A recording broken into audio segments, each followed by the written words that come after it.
What's up, guys? Famous YouTuber MTG Man. So today I'm going to be talking about Rukarumel. She's the, not partner, but the other commander that comes with the new Commander Master Sliver deck. And I think she's interesting and is worth talking about. So Wooburg, choose a creature type. Slivers you control and non-token creatures you control are the chosen type in addition to their other creature types. The same is true for creatures you control and creature cards you own that aren't on the battlefield. So I think there are a couple main types. Used to be tribal, people say typal now. Um, I mean, tribe is a zoology term, if I remember, isn't it? Like in the classification of creatures, but either way, I guess it could be seen as offensive.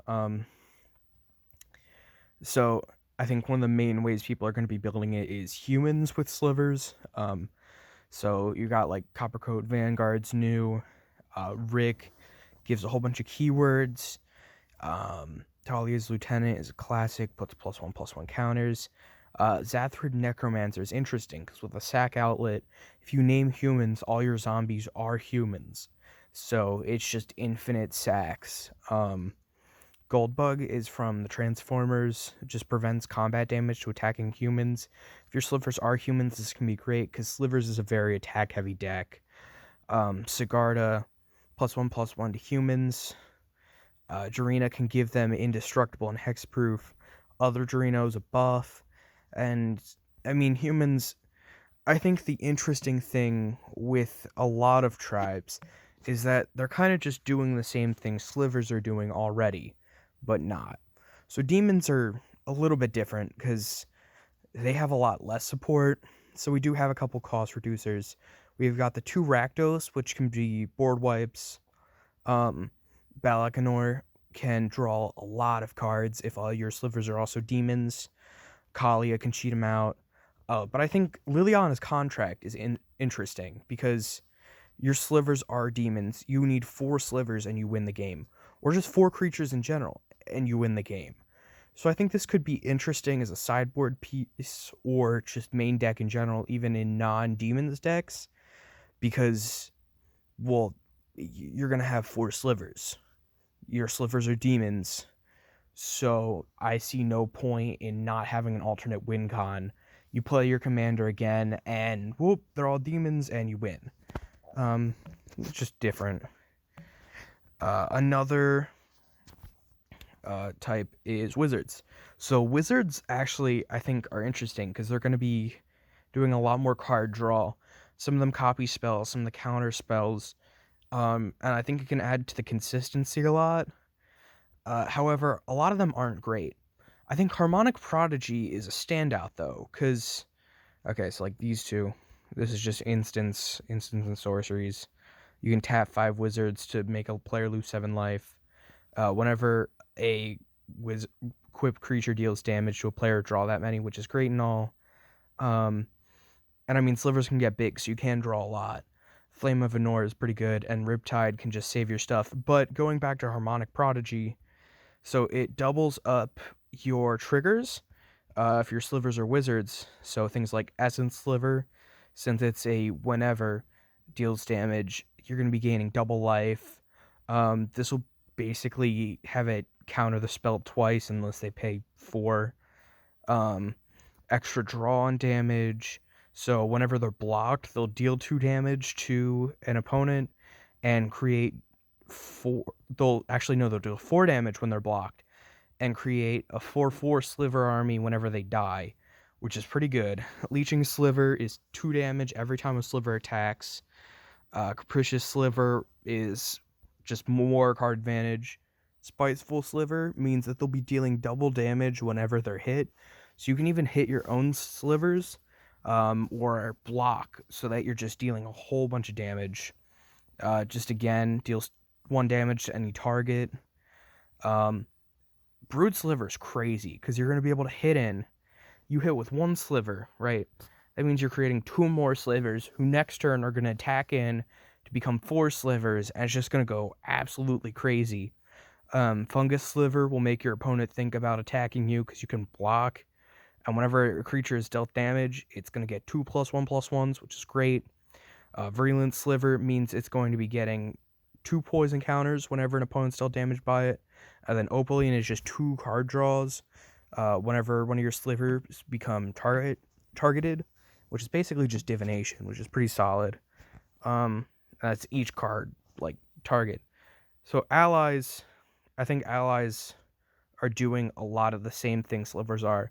I think Ondu Cleric is an interesting card because the amount of slivers you're going to be having who are also allies, you could pay 3 off a Rukarumel and gain like 10 plus life. Tazri's a somewhat of an overrun effect, but no trample. There's a sliver that allows you to mill, and Halimar Excavator is also mill. I think a mill slivers deck would be odd. Jawari's Shapeshifter could copy your slivers if your slivers are allies. Just a whole bunch of draw. You could pay that 3 for a sliver every turn and make an opponent discard with Balagad Thief. That's just menace. This is what's that? Basic. Just whenever one of your creatures enters, it'll put a +1/+1 on all your slivers and allies. This is a great overrun. Angelic Captain can swing in for a lot.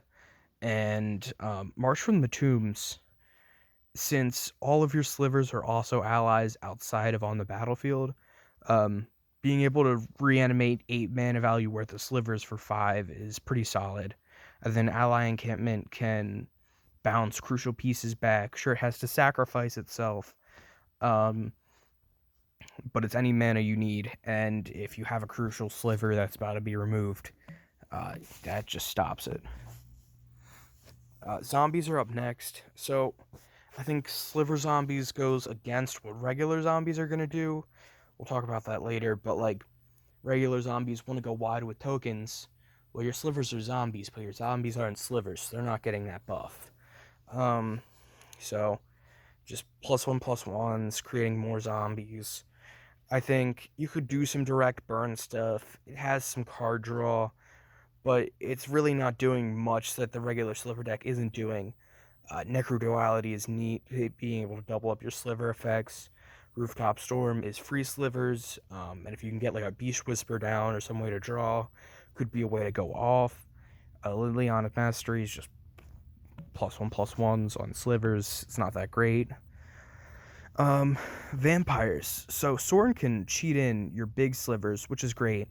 And then the thing you have to remember with all this too, even if Sorin's coming in turn 3, Rukarumel is Wooburg and 5 mana. So that doesn't mean your slivers are always going to be that second creature type. So you got to make sure that second creature type works by itself as well. So Fane, whenever it creates 1 vampire on attack, it's not great. This can return wizards and vampires, which are also slivers. It was in the wizard section as well. It's just not really worth talking about it too much. Vampire creatures can get +1/+1. You can gain control of other creatures, which is neat. Again, it's a lot of just the same, a little bit of burn, +1/+1s. I think Falconwrath Gorger is cool for what's it called? Stopping hand disruption. Because if they want to get rid of any of your slivers, you have Falconwrath. If they're vampires as well, you can just cast them. So it's not really going to matter. Edgar Charmed Groom is neat. Legion Lieutenant. I think Evelyn the Covetous, I might do a budget deck tech on at some point. Having all of your vampires enter, and you can get a card from an opponent's library. And then Rukarumel is creating that vampire/sliver every time. So it's definitely interesting. Edgar Markov, I think he's worth a lot more with his Eminence ability, like when he's in the command zone. Because on the field, he really only does so much. New Blood can gain control of a creature, which is cool. Olivia's Wrath is a one-sided board wipe, which is -X/-X and gets around indestructible, which is pretty cool. But again, it's a lot of the same stuff. Going through Merfolk, I think Merfolk actually have some of the best lords. So being able to look at the top and cast off like Realm Walker is pretty cool. Um, it's a lot of protection. You're gonna be able to get in. Um, Little Mage Mentor can counter spells. Uh, a lot of tribes or types have their searchers, so Marrow Harbinger puts a Merfolk on top. Really isn't that great. Seafloor Oracle makes your slivers into draw whenever they deal damage, which is nice. Sea Hunter, I would say, is just outright better than Marrow Harbinger because, I mean, it's not a Merfolk itself, but it's going to let you search out any sliver in your deck because they also count, even if they're not on the field, as Merfolk, and put it onto library or put it onto play. Doesn't even come in tapped, so that's just whatever legendary sliver, whatever strong sliver you want for 3 mana each turn.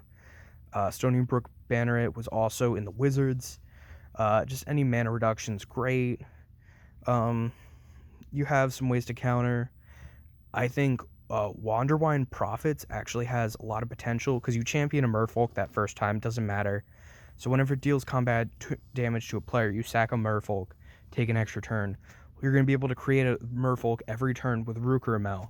So theoretically, it goes infinite as long as you're able to continue getting into attacks. Deep Root Elite is just +1/+1 counters. Vidalian Wave Knight's going to come up later when you talk about Knights. Just pumping the whole team. Kamena is just general Merfolk stuff, just more +1/+1. Aquatic Incursion, I think, is cool in general just because you get the 2/1/1s.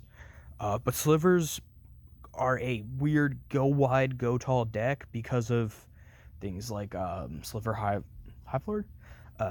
Not the first sliver, but it's the one where all of your slivers get +X/+X, where it's the number of slivers you control, and they're going to get big, and making them unblockable is going to be great. Deep Root Waters, whenever you cast a Merfolk, create a 1/1 blue Merfolk. So your slivers are Merfolk. It's going to make your team a lot bigger. I think one of the most open and shut, I heard people talking about this in my game store. Rebels, you pay mana equal to 2+ their cost usually, and find a rebel with mana equal to their cost +1, put it into the play, and it's boring. You do have Brutal Suppression where you can sacrifice a land and search instead, which could be kind of cool. I don't think Rebels really have a chance here. It's definitely underpowered. I mean, it can find slivers, but it's not really going to do too much. So getting into Knights, double strike, +1/+1. Horsemanship means they're unblockable, which will be nice. I think Hakon is going to be good because you're able to cast your Knights from your graveyard, which is helpful. I like Curry Favor a lot, so you gain X life, each opponent loses X life, where X is the number of Knights you control. Knights are slivers, and you're going to be able to create another one each turn if you have nothing else to do. So it is an option. Knights +1/+1, powered Knights. Sir Gwen is interesting because there's nothing else in the deck that would tell you to use equipment, but you theoretically could.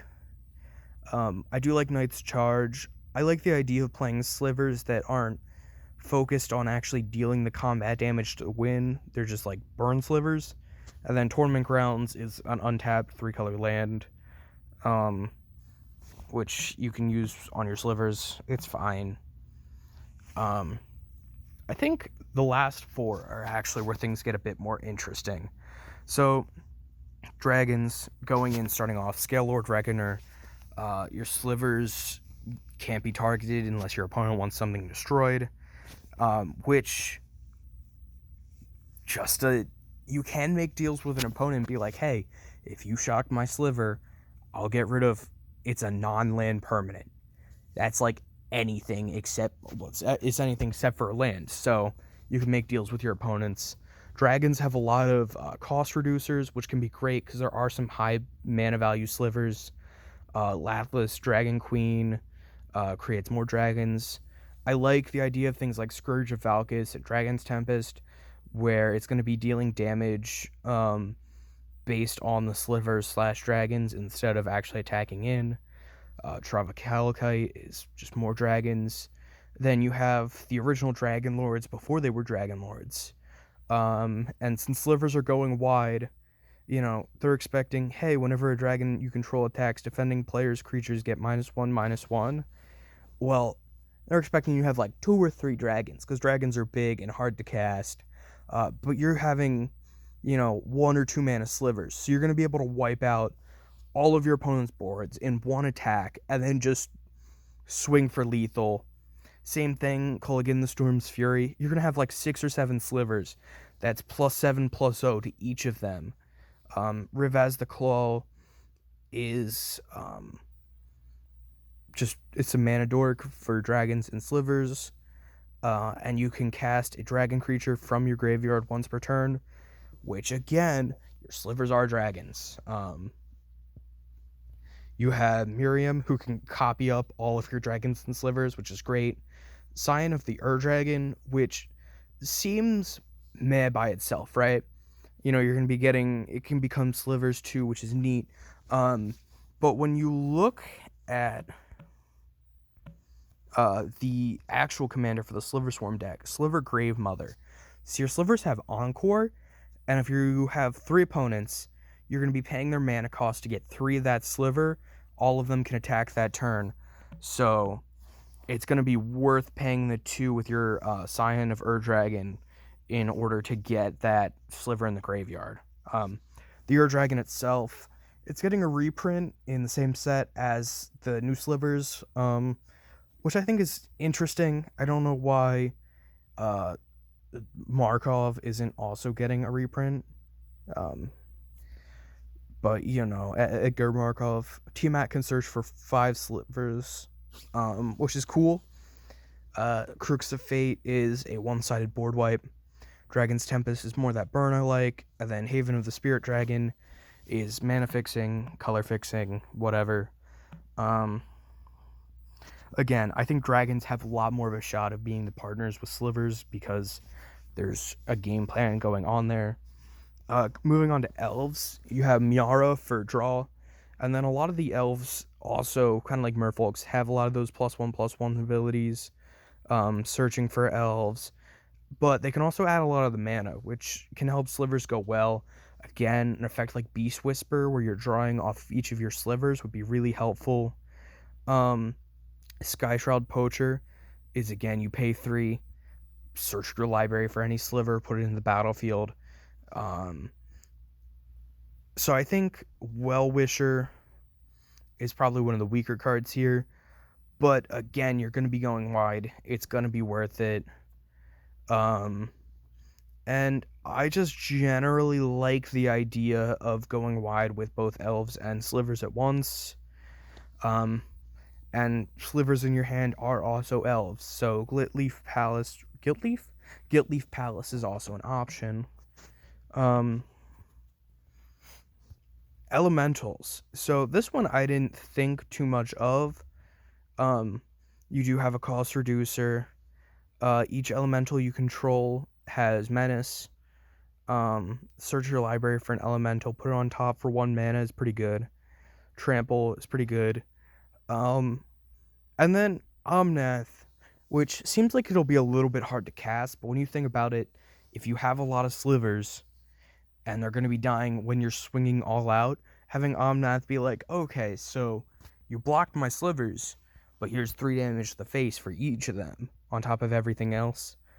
Risen Reef is a busted card by itself, so giving it the ability to work with a second creature type is just great. Omnath is burn. I like burn. Well, it's burn once. And then putting +1/+1 counters on your slivers is cool. Primal Beyond is add any color for your slivers and elementals. Pretty neat. I think elementals are interesting because it doesn't seem like there'd be a lot, but I do think it has some interesting play styles. And then goblins, same thing, menace. This works a lot like Realm Walker. You have some of those +1/+1 abilities. You have some of those searches. Krenko's cool. Mog Catcher, again, you're searching for any of those slivers you want. You got some burn. It's got card advantage. I think goblins are really the full package. I mean, because you can return things with wart. You have mana with Skirk Prospector. You have +1/+1s. You have burn. You have card search. Uh, Brightstone Ritual, I think, is a super neat card. And I think, don't quote me on this, I think it works with Encore because I don't think Encore has colored mana. So I think you should be able to Encore your creatures from the graveyard, play Brightstone, and then just continue Encoring and go for that Alpha Strike. There's also Goblin Grenade, which I think most of the time isn't worth it in Commander. I mean, 5 damage really isn't that much. And if you say, oh, well, it can take out a creature. Well, if you want to take out a creature, you should play Eaten Alive. Because it exiles a creature or Planeswalker. And you can choose not to sacrifice a creature if it comes to that. But definitely interesting. How I'm going to play Rukarumel is two things. One, ephemerating it, because I think it would be interesting to change up the creature type. Like I said, for demons, you could have that Liliana's Contract so that you can just win. You could have different creature types.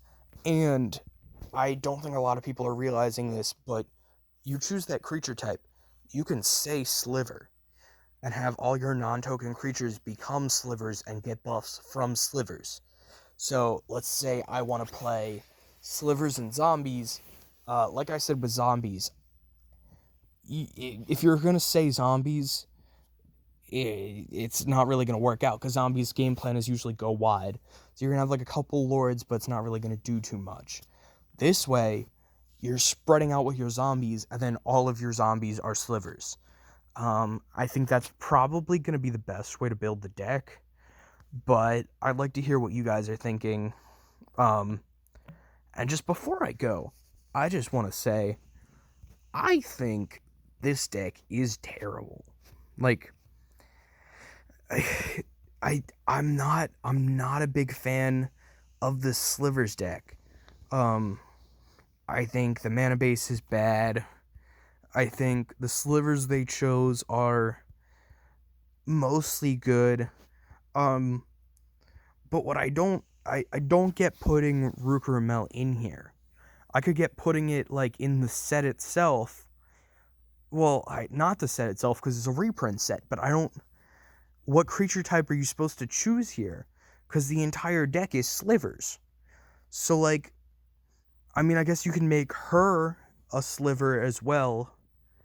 But like, I don't see the point.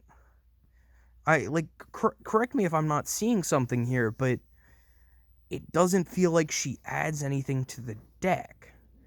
Otherwise, she's just a 5-mana 3/3 with creature types that don't really matter except she's making herself a sliver and can create them for 3 like I could get maybe you want to she's a sliver creator, like Sliver Queen is, but she's doing it for 3 mana and she's tapped. At least Sliver Queen, she can do it for 2 mana. Sure, I guess that was busted. You could create infinite tokens with Ashnod's Altar. Because, they enter, you sack them for 2 mana, put it back into Sliver Queen. But at the same time, even if you made it 2, she's still tapping herself. So, she just feels pointless to the entire deck. And maybe that's just me, but, that's how I'm gonna be looking at it. And then just double quick. Yeah, so each sliver card in your graveyard has Encore X, where X is its mana value. So you will be able to use Brightstone Ritual in order to make all of your slivers goblins, and then just have, just keep encoring. I think definitely Sliver Gravemother too. This deck plays like no mill. And I really feel like it could use some self mill because I mean, I guess you can encore back whatever's died previously, but like the deck is 43 creatures and there's no way of thinning it out. I mean, it's a 5-color deck, so you have all the self mill choices. It just I don't know. I really don't know what the whole plan with this deck is. Besides slivers, Woo. And that's gonna be it. So don't forget to like and subscribe. Fuck you. Bye.